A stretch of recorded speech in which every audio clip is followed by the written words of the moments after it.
Notre Dame hailed as monument to the best of civilization.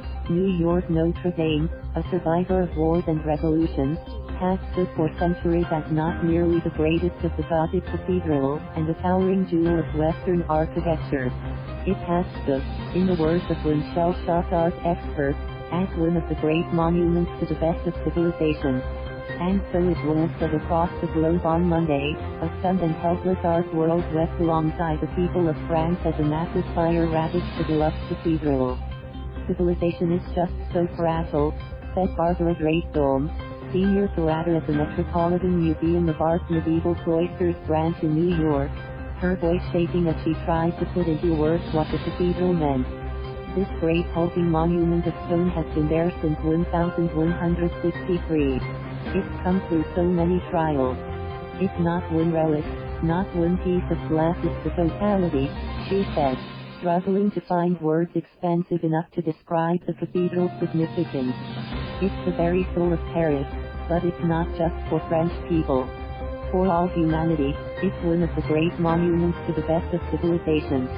Dome spoke shortly before the Paris fire chief announced that firefighters have been able to finally save the structure, including its two main towers. Much of the roof was destroyed. The exact cause of the blaze wasn't known, but French media quoted the fire brigade as saying it was potentially linked to a €6 million, €8 million, renovation project on the church's spire and its 250 tons of lead. The Paris prosecutor's office, which was investigating, said it was treating it as an accident.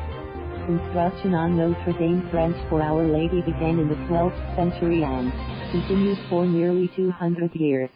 It sustained damage and fell into neglect during the French Revolution, but received renewed attention following the 1831 publication of Victor Hugo's novel The Hunchback of Notre Dame.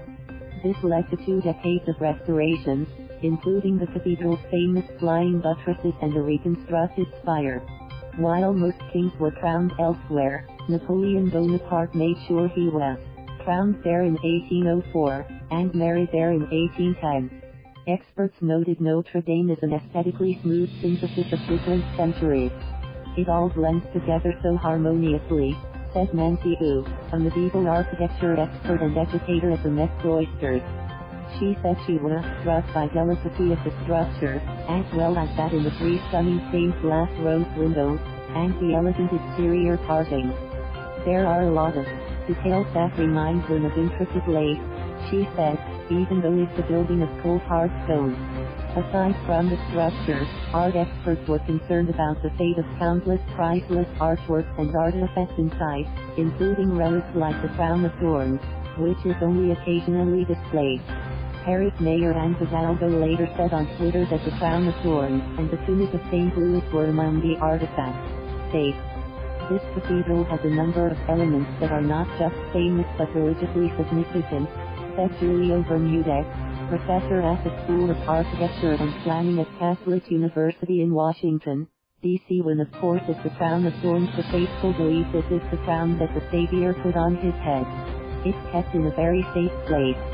But the fire is tremendously damaging. He also expressed concern about the beautiful stained glass windows, which he called really irreplaceable. Those worried about the cathedral's durability could, perhaps, take solace in one of Notre Dame's more fascinating survival stories. In 1977, workers demolishing a wall in another part of Paris discovered 21 heads belonging to 13 century statues from the cathedral. The kings of Judea, which were a prime example of Gothic art, had been taken from Notre Dame during the French Revolution and guillotined by anti-royalists who mistakenly thought they represented French kings. The heads, which were thought to be lost, are now displayed in the capital's Cluny Museum. The mourning was not limited to the art world. Religious leaders, too, expressed deep sorrow over the devastation. Cardinal Timothy Dolan, the Archbishop of New York, said he was praying for Notre Dame, which he called second maybe to St. Peter's Basilica, in the ability of the church to lift our minds and hearts back to the Lord. For the French, my God, for the world, Notre Dame Cathedral represents what's most notable, what's most uplifting, What most inspirational about the human project, he said. When you step inside it, you have at once the sense of everything that came before, and everything that's still current, she said. Thank you for watching. Please subscribe.